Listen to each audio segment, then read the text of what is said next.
ত্রিশাল উপজেলা মডেল মসজিদের ইমাম আফজাল হোসেন প্রতিদিনের মতোই রবিবার দুপুরে মসজিদের নামাজ আদায় শেষে বাসায় ফেরেন তিনি।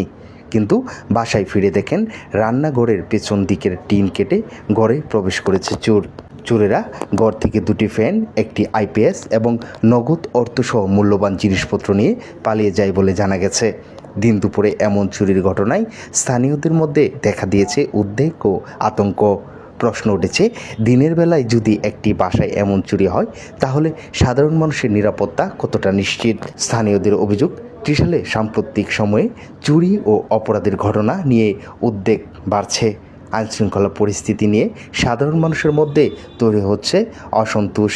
একজন মসজিদের ইমামের বাসায় দিনের বেলায় চুরির ঘটনা এখন সাধারণ মানুষের একটাই প্রশ্ন, চুর চক্রকে শনাক্ত করে আইনের আওতায় আনতে আইনশৃঙ্খলা বাহিনী কত দ্রুত কার্যকর পদক্ষেপ নেয়। ত্রিশালের মানুষের নিরাপত্তা নিশ্চিত করতে নিয়মিত টহল, নজরদারি এবং অপরাধীদের বিরুদ্ধে দ্রুত ব্যবস্থা নেওয়ার দাবি জানিয়েছেন স্থানীয়রা।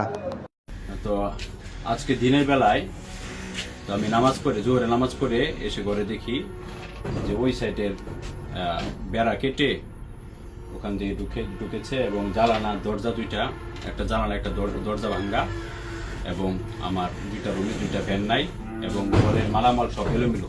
আমাকে নামাজ পড়াতে যেতে হয়। তো দিনের বেলায় যদি আমার বাসায় এইভাবে, আমি একজন সরকারি একটা মসজিদের পেশ ইমাম পদে দায়িত্বরত আছে, আমার বাসায় যদি আজকে নিরাপদ না থাকে তাহলে বাকি এলাকার কি অবস্থা, এটা আপনারা একটু বিষয়টা বিবেচনা করে দেখবেন। যে আমি নামাজ পড়াতে যেতে পারি না, দিনের বেলায় আমার বেড়া ভেঙে কেটে সবকিছু নিয়ে যাচ্ছে। তো আমি এটার সুষ্ঠু তদন্ত চাই এবং আমি ন্যায্য বিচার